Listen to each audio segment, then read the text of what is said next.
Online वालों ने अगर मुझे बताना गवारा करें तो बता सर दें। मेरा 384 आ रहा है। जो अभी आ गए हैं। जी सर, मेरा 384,000 आ रहा है डेबिट साइड पे। कुछ बच्चे आप में से यकीनन मुझे लिख के भेज रहे होंगे, बट क्लास खत्म हो गई तो मैं देख नहीं सका आपके मैसेज। जी, जो मेरे साथ अभी मौजूद हैं वो डेबिट का सम कितना कह रहे हैं? 361500 384 आ रहा है। मुझे बताया है। मेरे साथ मौजूद बच्चों के पास डेबिट का सम 361500, क्रेडिट का सम 38,500। तो अपने पास सर से कैपिटल की अमाउंट कितनी लिखनी पड़ेगी? 3,323,000। 500 तो नहीं है ना? 323,000। 3,23,000। क्या आप सबके पास यही है? किसी के पास नहीं ये सर, अमाउंट मेरे नहीं है पास तो मैं ये नहीं दोबारा है। बता सकता हूं एक बार जल्दी जल्दी कि मेरे क्या पास डेबिट और क्या क्या क्रेडिट। शाज भाई, क्रेडिट में क्या लिखा है? कैपिटल की अमाउंट 3,23,000। हुजैफा बेटा क्या कर रहे हो?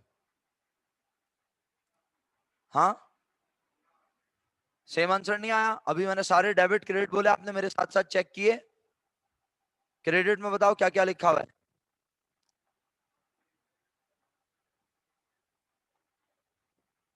बस, और कुछ नहीं है इसके अलावा। सेल्स, अच्छा सेल्स तो खैर इनकम है।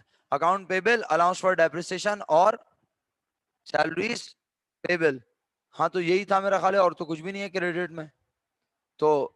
और डेबिट में आपने शायद कोई मिस्टेक की हो, चेक कर लो सही से। कुछ फिर भी समझ में नहीं आया मुझे बता देना, मैं डिक्टेट कर दूंगा। अच्छा जी, हाँ तो पूछे मायरा क्या मसला है?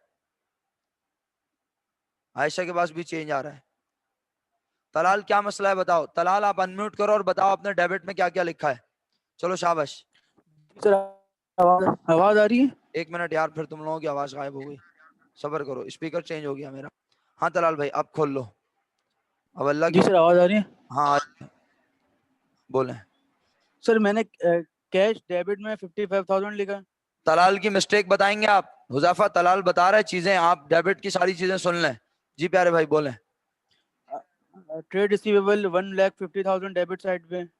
Okay. Merchandise inventory ending 85,000। Okay office supplies 3,000। ठीक है। फर्नीचर 65,000। ठीक है। Prepaid insurance 25,000। Prepaid insurance 25,000।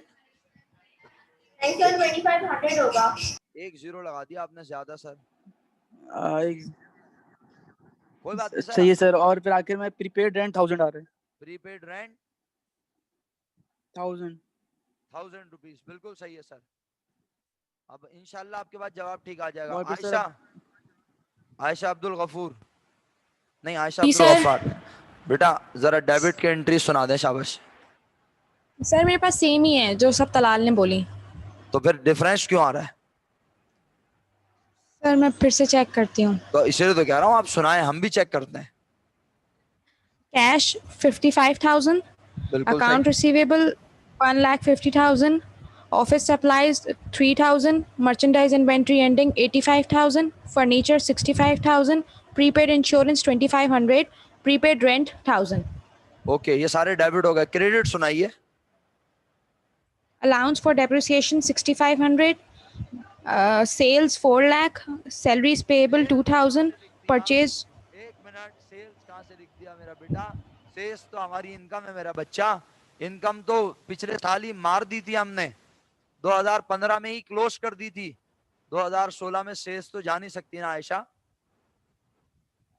Ayesha तुम जिंदा हो? फिर उसी जी जी उसी की वजह से फिर मिस्टेक हुई है। तो इसीलिए तो मैं आपसे बोल रहा था, आप अपनी खूबसूरत आवाज में हमें सुनाएंगी तो हम आपकी गलती पहचान सकेंगे। आई होप कि आपको अपना जवाब शेयर करने पे फायदा हुआ होगा। अब आप बताएं जी, क्रेडिट में क्या क्या रह गया? Salaries payable, accounts payable, purchase return और allowance for depreciation. Purchase return भाई कॉन्ट्रा एक्सपेंस होता है मेरा बेटा। Purchase return contra assets. Purchase return contra expense होता है मेरा बेटा, वो भी मर चुका होगा। क्लोजिंग एंट्रीज में क्या हो गया? आयशा तुम्हारा पूरा नाम क्या है? आयशा अब्दुल गफ्फार। ओके, इसका मतलब है तुम ज़हनी तौर पे माशाल्लाह बिल्कुल ठीक हो मेरा बेटा। क्यों ऐसी मिस्टेक कर रही हो मेरा बच्चा? बात इत्मीनान से सुनो। आप परचेज रिटर्न को क्यों ओपनिंग एंट्रीज में लिख रही हो? परचेज रिटर्न की नेचर आप ही बताओ क्या होती है? Contra expense. तो बेटा expense, Contra expense, revenue, Contra revenue, ये तो सब क्या हो जाते हैं? ये लास्ट ईयर हमने एडजस्ट कर दिए थे। क्लोज कर दिए थे मेरा बेटा, क्लोज कर दिए थे बिजनेस का प्रॉफिट और लॉस मालूम करने के लिए। तो आप क्यों बोल रही हैं कि ये नेक्स्ट ईयर में लिखा जाएगा? नेक्स्ट क्रेडिट में सिर्फ 3 नाम हैं, ऐसा ही है।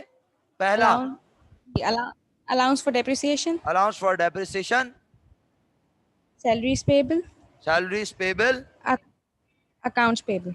ट्रेड पेबल, जिसे आप अकाउंट्स पेबल कहते हैं। ये 3 नाम हैं और चौथा नाम कैपिटल आएगा, जी जो हम डिफरेंस की अमाउंट लिखेंगे।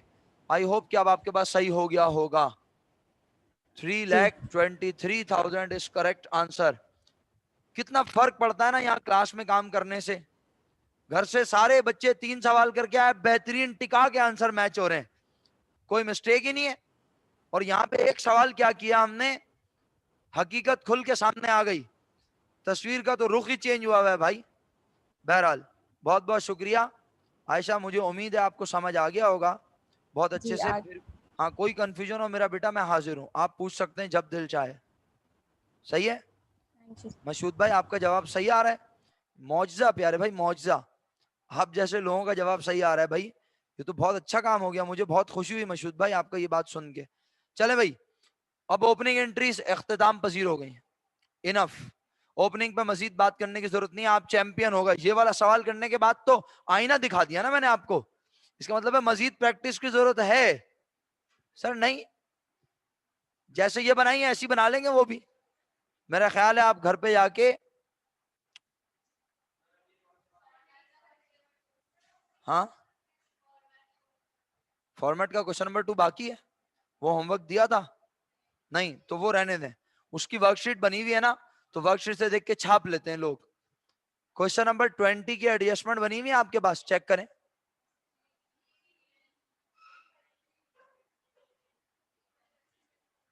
और इस, नहीं क्वेश्चन 20 छोड़ें,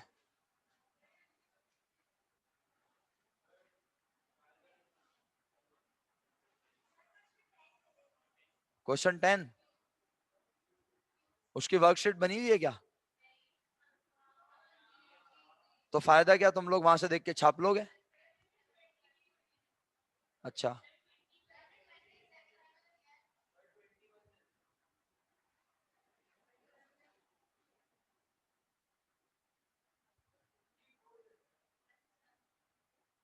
कोई बात नहीं, आप लोग बड़े नहीं हो रहे, इसमें मेरा कसूर नहीं है। मैंने आपको बोला भी था, 2 बूंद मेरी क्लास के खातिर।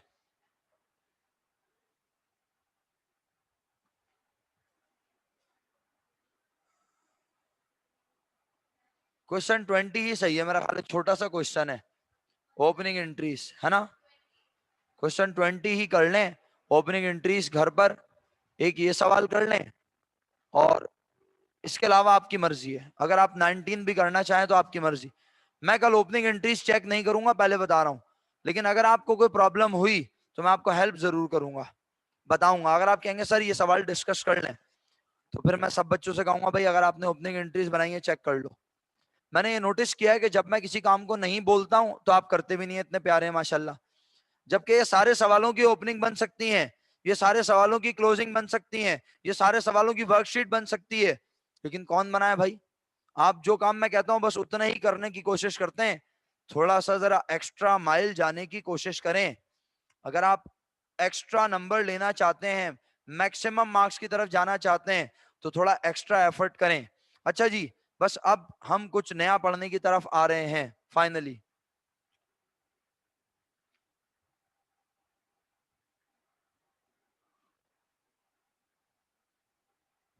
SLO 4.6.1 financial statements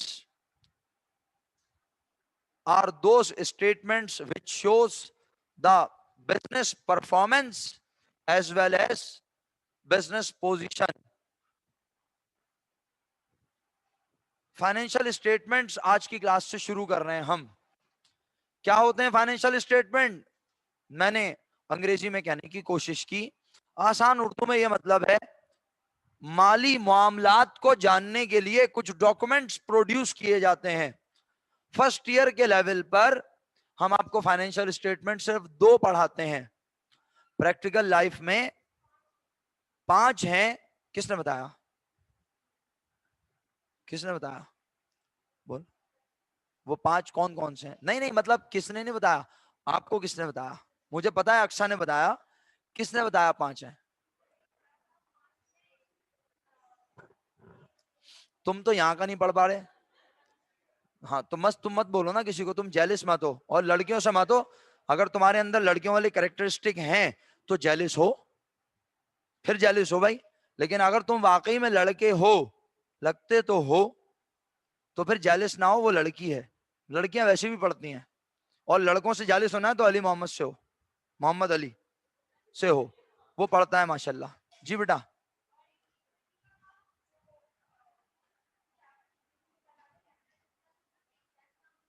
कोई बात नहीं, आप इतना शेयर कर रही हैं, मैं इसी पे बहुत खुश हूं। खुश होना चाहिए कि क्लास में कोई पढ़ा लिखा है, मैं नहीं हूं तो क्या हुआ, कोई और तो है। हाँ, कम से कम टीचर पढ़ा सकता है इस तरह। प्यारे बच्चों, हम 5 स्टेटमेंट की बात ही नहीं कर रहे, बस आपने बता दिया, मेरे लिए इतना बहुत है। और डिस्कस ना करने की वजह यह कि जो चीज पढ़नी नहीं है वो बताकर आपका टाइम या आपका दिमाग मजीद खराब ना किया जाए। ऑलरेडी इतना खराब है, मजीद बताऊंगा इधर उधर उलझ जाएंगे।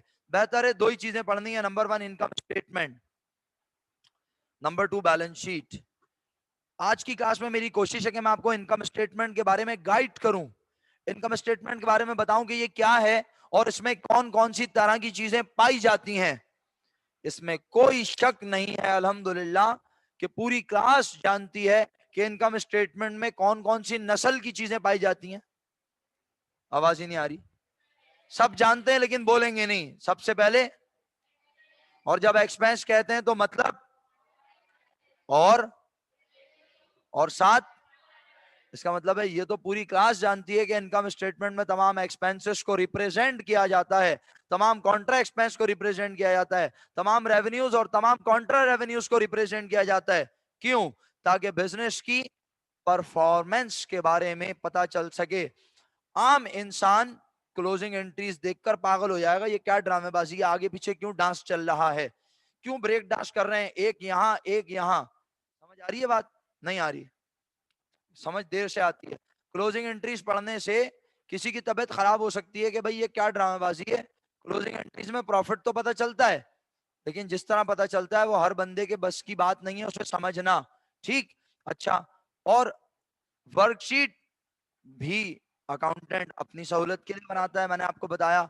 तो फिर आखिर हम गवर्नमेंट के सामने, पब्लिक के सामने, इन्वेस्टर्स के सामने, बैंक के सामने, FBR federal board of revenue के सामने क्या रखें कि वो यकीन करे कि हमारे डॉक्यूमेंट्स हमारे बिजनेस की सही परफॉर्मेंस पेश कर रहे हैं।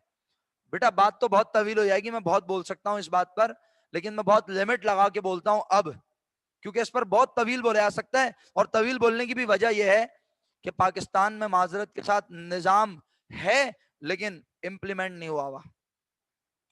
जिसका जो दिल चाह रहा है कारोबार कर रहा है, हुकूमत को टैक्स दे रहा है नहीं दे रहा ये एक अलग मामला है। लेकिन बाहर के मुमालिक में आप बिजनेस तो बहुत दूर की बात, अगर आप जॉब भी करते हैं तो आपको बताना पड़ता है कि आप कहां जॉब करते हैं और कहां से पैसे अर्न करते हैं और उस पर कितना टैक्स आप हुकूमत के पास जमा करवाते हैं। यहां पर मुलाजमत करने वाले तो बड़ी बात, यहां पर बड़े बड़े बिजनेसमैन बिजनेस कर रहे हैं पाकिस्तान में, और वो हुकूमत को ये तक नहीं बताते कि वो कहां से पैसे कमा रहे हैं, कैसे कमा रहे हैं।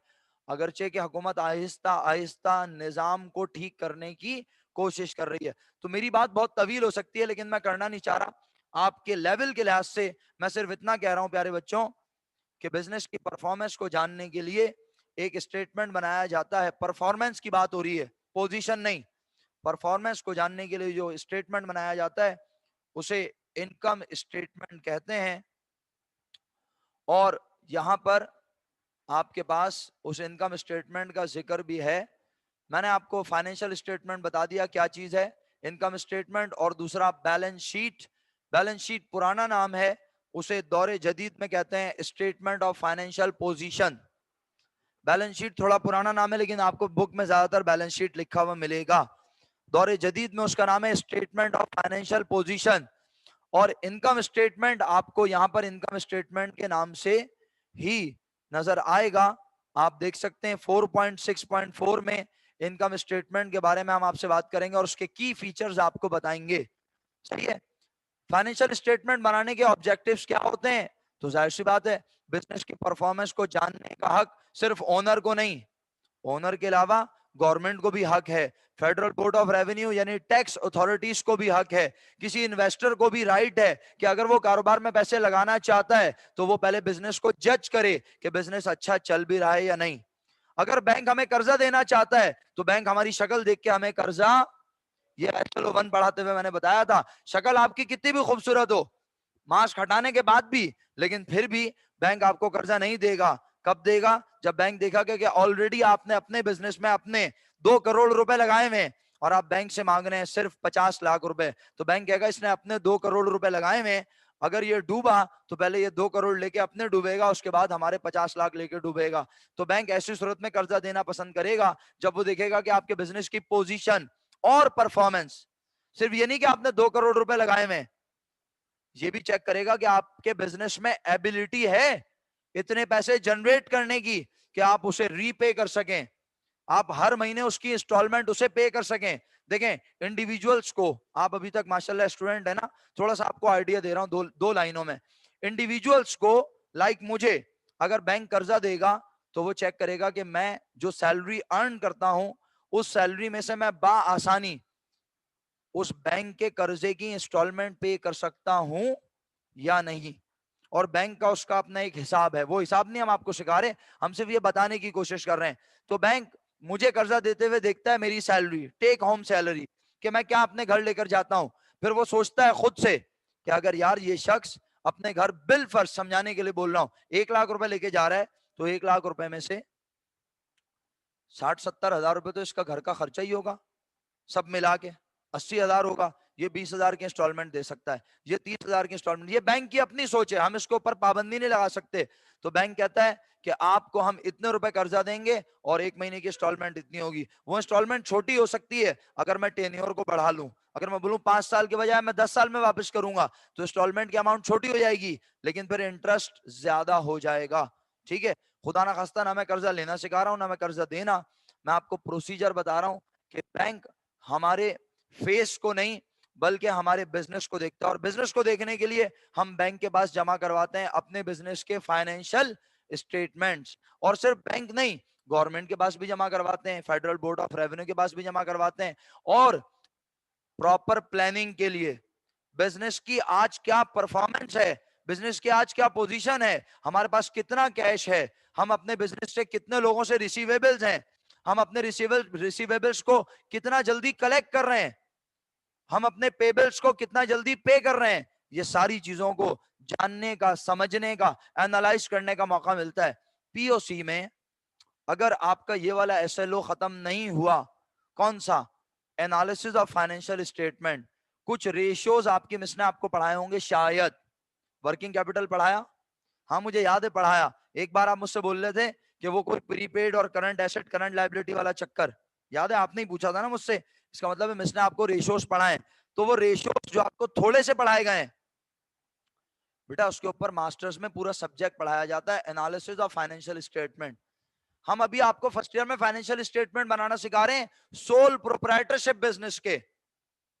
सेकंड ईयर में आपको सिखाया जाता है पार्टनरशिप और कंपनी के फाइनेंशियल स्टेटमेंट्स। और कंपनी के फाइनेंशियल स्टेटमेंट भी आपको इंटर लेवल पर सिर्फ 3 सिखाए जाते हैं, जबकि आपने कहा 5 हैं, लेकिन 3 सिखाए जाते हैं सेकंड ईयर, और अभी हम आपको सिखाएंगे 2। तो ऑब्जेक्टिव्स बेतहाशा बयान किए जा सकते हैं, जो बुक में नहीं है वो भी बोल सकते हैं हम, लेकिन आई थिंक कि इतना इनफ है। आप इसको थोड़ा सा खुद भी किताब में देखेंगे, ढूंढेंगे, गूगल बाबा पे मदद लेंगे, और अगर आपको नहीं समझ आएगा मैं हाजिर हूं आपको हेल्प करूंगा।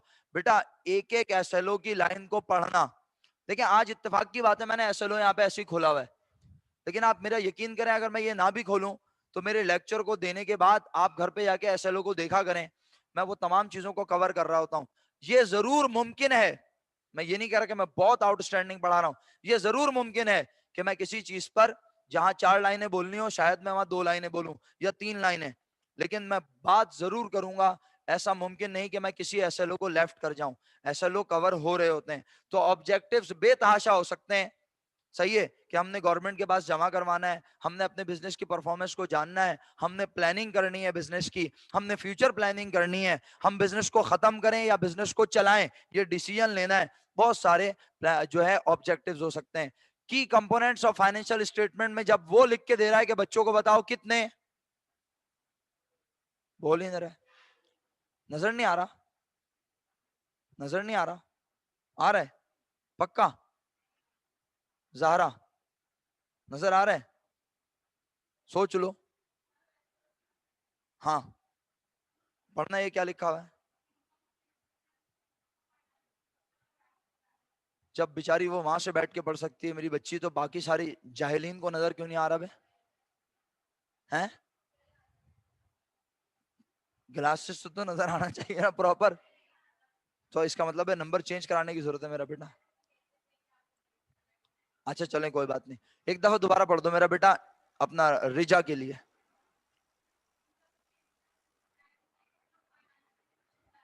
जिसका दूसरा नाम बैलेंस शीट है और बैलेंस शीट पुराना नाम है, ब्रैकेट में कोई भी चीज एसएलओ में लिखी हो इसका मतलब है ये पुराना नाम है, और दौरे जदीद में हम इसे कहते हैं स्टेटमेंट ऑफ फाइनेंशियल पोजीशन। तो बेटा जब आपका एसएलओ आपको 2 चीजें बताने को कह रहा है, तो मैं आपको इंप्रेस करने के लिए 5 या 6 नहीं बता रहा और ना उनके नाम ले रहा हूं, बस ये 2 चीजें डिस्कस करूंगा।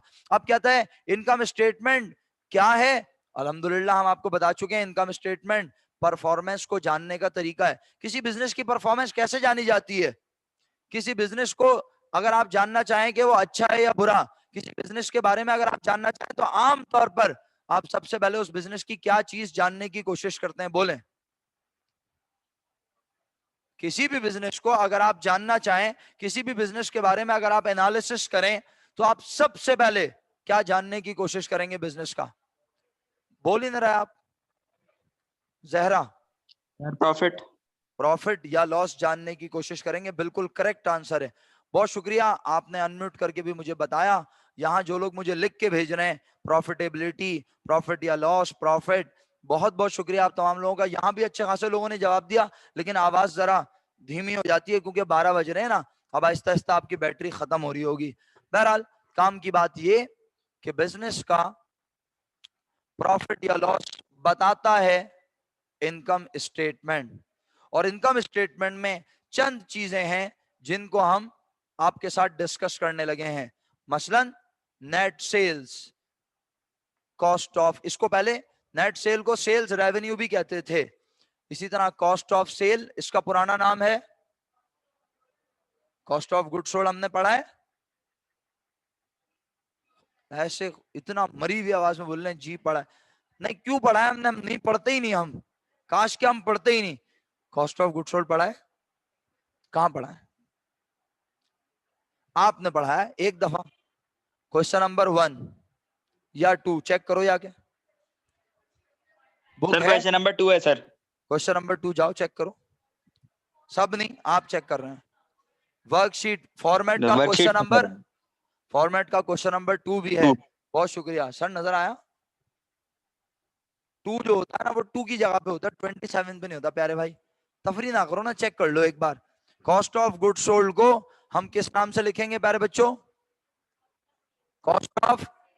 अच्छा, अब नेट सेल क्या है?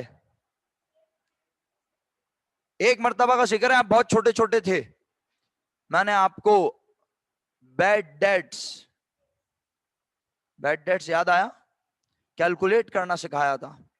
कितनी तरह बैड डेट्स? अभी हाँ, बैड डेट्स कितनी तरह कैलकुलेट करना सिखाया था? 2 तरह। एक रिजा, आवाज नहीं आ रही? 2 तरह से कैलकुलेट होता है, मैं कह रहा हूं। चले मैं आसान कर देता हूं, 2 चीजों पर कैलकुलेट होता है। पहली चीज ट्रेड रिसीवेबल, दूसरी चीज वलीजा। याद नहीं आ रही? आरिफा जो पढ़ते जा रहे हो भूलते जा रहे हो।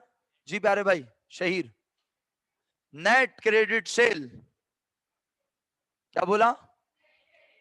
याददाश्त आई? पुरानी, बहुत पुरानी बात है ना बेटा, ये 1985 में पढ़ाया था मैंने आपको ये। जाहिर सी बात है कैसे याद रहेगा, और दुनिया में और भी बड़ी मसरूफियात हैं। तो बहरहाल यहाँ क्रेडिट सेल नहीं लिखा हुआ, यहाँ नेट सेल लिखा हुआ है। और नेट सेल क्या है, इस पे हमें अभी आपको नेट सेल पे लेके चलता हूँ, फॉर्मेट पे लेके चलता हूँ। आज मैं आपको फॉर्मेट बनाना नहीं सिखाऊंगा, सिर्फ इनकम स्टेटमेंट में लिखे हुए नाम पढ़ाऊंगा पहले। अगर वक्त बच जाएगा तो डेफिनेटली फॉर्मेट भी आपसे डिस्कस कर लूंगा कि चीजें क्यों आगे पीछे करके लिखी हुई हैं, किस तरह लिखी हुई हैं। एक पर्टिकुलर फॉर्मेट है, हम उस फॉर्मेट को फॉलो करेंगे। इंतहाई मजे की बात फिर वही, यार फर्स्ट ईयर में आप इनकम स्टेटमेंट नहीं बनाएंगे, बनाना सीखेंगे मेरे साथ, यहां बनाएंगे, पेपर में नहीं बनाना। बट पेपर में अगर वो फॉर्मेट का स्ट्रक्चर बना के दे और वो कहे इस चीज में से ये चीज लेस होगी तो ये आएगा, तो जब आपको इनकम स्टेटमेंट का फॉर्मेट पता नहीं होगा तो आप वो जवाब भी सही सिलेक्ट नहीं कर सकोगे। मैं आपसे बार बार बोल रहा हूं, एमसीक्यू कैसा बनेगा आपको अंदाजा भी नहीं है। इसलिए बेहतर ये कि आप एसएलओ की एक एक लाइन को पढ़ें और सोचें इसका क्या मतलब है और इससे क्या एमसीक्यू बन सकता है। तो जनाबे अली, net sale, cost of sale जिसका नाम है कॉस्ट ऑफ गुड सोल्ड, हम पढ़ चुके हैं। ग्रॉस प्रॉफिट डिस्कस किया है मैंने क्लास में? नहीं किया, अभी करेंगे इंशाल्लाह।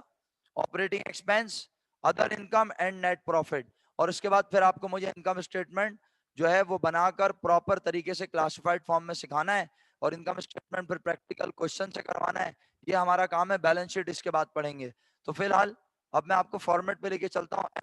ए है, नहीं ए नहीं, शायद बी है।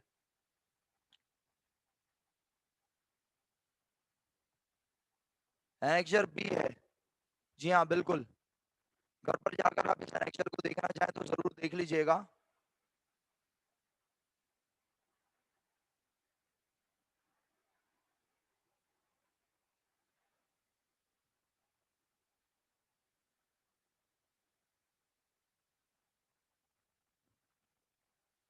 आई होप कि थोड़ा सा और क्लियर होगा, कुछ नजर आ रहा होगा बेहतर, और मजीद कुछ बेहतरी आई, अल्लाह करे। नहीं आया तो मैं बोल रहा हूँ इंशाल्लाह, ठीक है। आप आगे बैठ जाया करो ना, नेक्स्ट टाइम कोशिश क्या करो आगे बैठा करो। चलो, ये लिखा है यहाँ पर जनाब, form of financial statement of a soul trader. मैंने आपसे अर्ज किया फर्स्ट ईयर में जितनी अकाउंटिंग पढ़ाई जा रही है उसमें हम आपको सोल प्रोप्राइटरशिप बिजनेस के लिहाज से अकाउंटिंग करना सिखा रहे हैं। और उसमें आप इस वक्त सेकंड लाइन में, यानी जब मैं इनकम स्टेटमेंट बनाऊंगा मैं इसकी फॉर्मेटिंग दोबारा करूंगा, सब आपसे स्क्रीन पे शेयर करूंगा। पहले लाइन में लिखूंगा बिजनेस का नाम, सेकंड लाइन में लिखूंगा जो चीज बना रहा हूं, क्या बना रहा हूं। सर थर्ड लाइन में, अच्छा इनकम स्टेटमेंट का नाम ब्रैकेट में क्या लिखा हुआ है? जी मशहूद भाई सर फरमाइए। जी फरमाइए।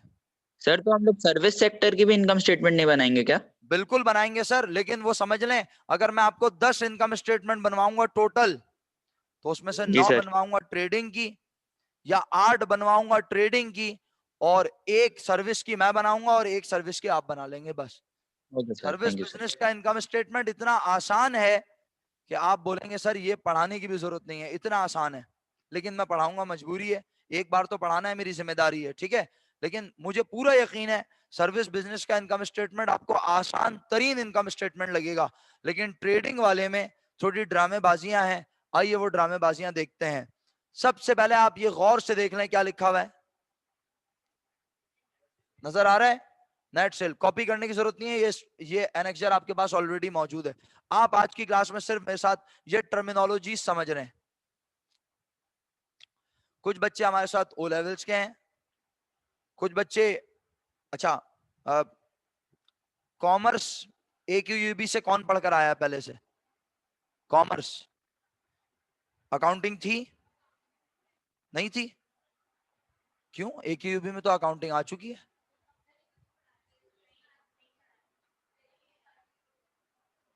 बिजनेस स्टडीज था, लेकिन अकाउंटिंग है, मुझे याद पड़ता है किसी ने मुझे तुम आए हो ना AQUB से, तुम तुमने कॉमर्स नहीं पढ़ी, अकाउंटिंग नहीं थी? यार ऑनलाइन में से कोई स्टूडेंट है जिसने पढ़ा है अकाउंटिंग? अकाउंटिंग नहीं थी? अच्छा, मुझे याद पड़ता है कोई एक स्टूडेंट था जिसने मुझे बताया था, शोएब, हाँ शोएब, शोएब है क्लास में? शोएब तुमने अकाउंटिंग पढ़ी है ना AQEB में? Yes sir. तो ये बाकी, अच्छा क्या ऑप्शनल होती थी क्या वो? नहीं सर। तुमने कौन से स्कूल से पढ़ा है? अवलैद। शाहवलायत से? जी। तो वहां पे कंपलसरी था ना कॉमर्स वालों के लिए अकाउंटिंग पढ़ना? जी। अच्छा ठीक है बेटा, बहुत शुक्रिया, अटेंडेंस मार्क कर दें बच्चों। चलें, बहरहाल अब मैं तो सिर्फ ये चाह रहा था, एक जुमला बोलना था मुझे, उस जुमले के लिए मैं बेस बनाना चाह रहा था। जो लोग O लेवल्स करके आए हैं उन लोगों ने शायद ये पढ़ा हो कि नेट सेल आती है सेल में से सेल रिटर्न और सेल डिस्काउंट माइनस करके। जो लोग AQUB से अकाउंटिंग पढ़ के आए, क्योंकि AQUB का सिलेबस जो 9-10 का डिजाइन हो रहा है, फर्स्ट ईयर सेकंड ईयर का डिजाइन हो रहा है, वो बोर्ड एक ही है, तो वो मिस्टेक नहीं कर सकता ये कि आपको 9-10 में कुछ और पढ़ाया और फर्स्ट ईयर सेकंड ईयर में कुछ और। तो मेरे पास पिछले साल तक, क्योंकि कॉमर्स तो अभी आई है, अकाउंटिंग का सब्जेक्ट अब ऐड हुआ है, पिछले साल ऐड हो गया तो शोएब ने पढ़ा है, लेकिन बहरहाल जिन्होंने नहीं पढ़ा वो एक अलग बात है। मेजॉरिटी आके ये कहती है सर बुक में लिखा हुआ है नेट सेल निकालने का तरीका sales less sale return less sale discount, लेकिन सर आपका फॉर्मेट कह रहा है और आप कह रहे हैं और मैं भी कह रहा हूं, मेरा फॉर्मेट यानी AQUB भी कह रहे हैं, और ये AQUB का फॉर्मेट बनाया गया है ICAP से। ICAP से बाकायदा, ICAP क्या है आप सबको पता है, institute of chartered accountants of Pakistan. हम इस साल जा नहीं सके अभी तक, और कोरोना की वजह से आपको पता है हालात कैसे हैं, वरना हर साल विजिट होता है हमारा, और हम बाकायदा ICAP जाते हैं, वहां पे उनके ऑडिटोरियम में पूरी वो बाकायदा डेमोस्ट्रेशन देते हैं। फर्स्ट ईयर के स्टूडेंट्स को भी हम ले जाते हैं कभी कभी। अब बहरहाल आप फर्स्ट ईयर में नहीं जा सके तो सेकंड ईयर में चले जाएंगे। ये फॉर्मेट मेहनत से पढ़ना क्यों जरूरी है? सिर्फ इसलिए कि MCQs नहीं भाई, सेकंड ईयर में इस फॉर्मेट के ऊपर बहुत काम है, ये आपकी जान नहीं छोड़ेगा। ये फॉर्मेट इंतहाई इंपॉर्टेंट है। First year second year bachelors masters PhD कुछ भी कर लो, अगर अकाउंटिंग की फील्ड में आगे बढ़ना है, और अगर अकाउंटिंग फील्ड में आगे नहीं भी बढ़ना, कॉमर्स की साइड पे रहना है, मार्केटिंग में जाना है, HR में जाना है, सप्लाई चेन में जाना है, तो भाई इसे पढ़ना तो आना चाहिए ना। कल को अपना बिजनेस बनाते हो, अगर अकाउंटेंट बना के ये तुम्हारे सामने लाएगा तो इसे पढ़ना तो आना चाहिए कम से कम। तो बहरहाल जो भी आपकी सोच है उसके मुताबिक, अब आप याद रखें किताब में भी लिखा हुआ है, मैं बड़े अदब से ये बात कह रहा हूं, और किताब में गलत इसलिए लिखा है, यानी गलत नहीं कहना चाहिए, गलत कहना मुनासिब नहीं है, क्योंकि आज भी मैं BIEK को पढ़ाते हुए बच्चों को पढ़ाता हूं, नेट सेल कैसे निकलती है, sales less sales return and sale discount. BIEK में पढ़ाते हुए मैं ऐसे ही कहता हूं, यानी बस सिर्फ मैं इसी कॉलेज में रहूं और क्लास चेंज हो जाए, मैं C1 के बजाय C2 को पढ़ा रहा हूं, तो मैं वहां जाके बोलूंगा नेट सेल बराबर होती है सेल्स लेस सेल रिटर्न और सेल डिस्काउंट। आप बहुत जदीद पढ़ रहे हैं, बहुत जदीद से मुराद है ICAP का जो रिकमेंडेड फॉर्मेट है उसके मुताबिक, तो ICAP का रिकमेंडेड फॉर्मेट कह रहा है कि बच्चों को बताया जाए कि सेल डिस्काउंट जो है वो हमारे रेवेन्यू को कम नहीं करता, बल्कि वो हमारे लिए एक्सपेंस के जैसा है, वो हमारे लिए एक्सपेंस के जैसा है, एक्सपेंस है नहीं, एक्सपेंस के जैसा है। सेल रिटर्न बाय डिफॉल्ट होगी, इसको हम रोक नहीं सकते, डिस्काउंट को हम कंट्रोल, आवाज ही नहीं आ रही, डिस्काउंट को हम कंट्रोल, रिटर्न को हम कंट्रोल बस इतना कर सकते हैं कि हम प्रोडक्ट को डिलीवर करते हुए सही सलामत हालत में पहुंचाने की कोशिश करें।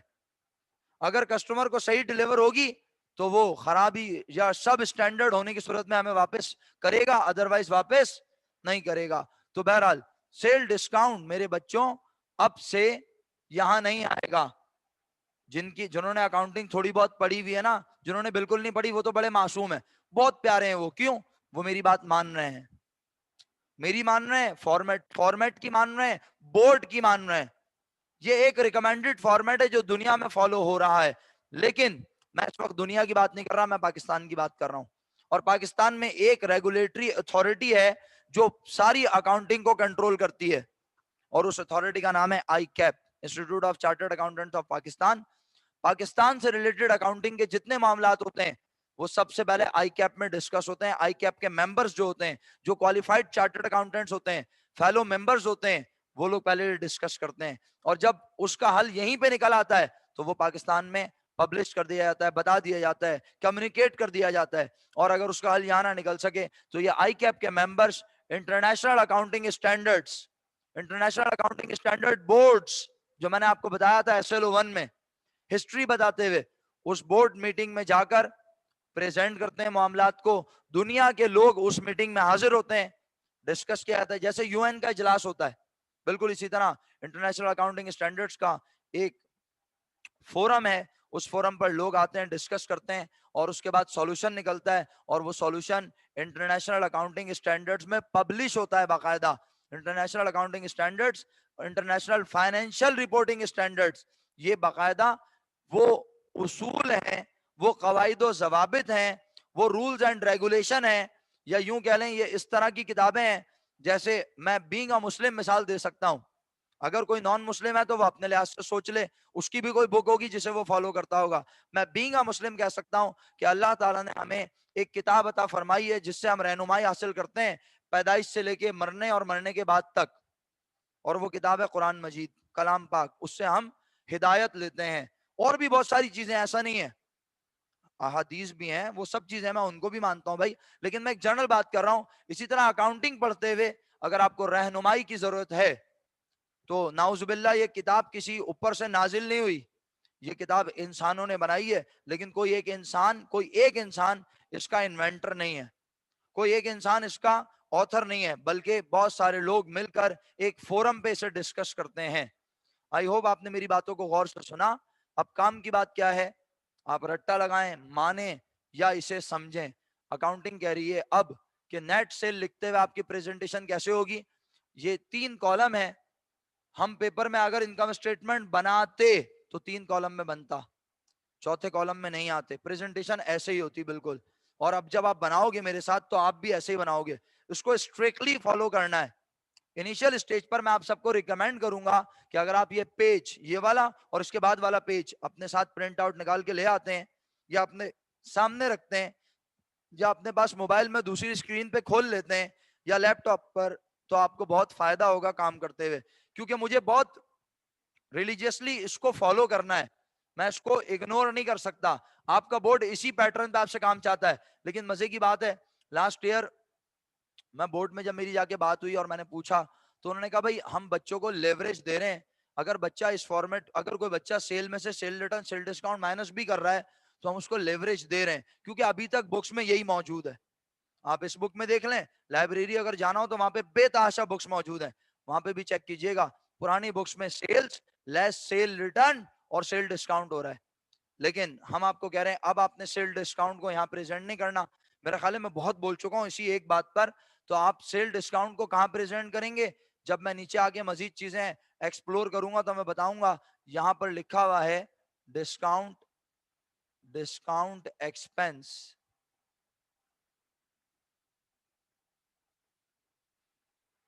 वो मैं आपको बता दूंगा जब मैं आपको यहाँ एक्सपेंसेस पढ़ा रहा हूँ। अच्छा जी, वापस आए, और सेल में से लेस करना है हमें क्या, सिर्फ सेल रिटर्न, तो हमारे पास आ जाएगी नेट सेल। जब मैं कहता हूँ ग्रॉस सेल, इसका मतलब होता है इसमें कैश सेल भी है और क्रेडिट सेल भी है, हर तरह की सेल है। इसके बाद इसमें से लेस करते हैं नेट सेल में से क्या, कॉस्ट ऑफ सेल, जिसे हमने किस नाम से पढ़ा, कॉस्ट ऑफ गुड सोल्ड।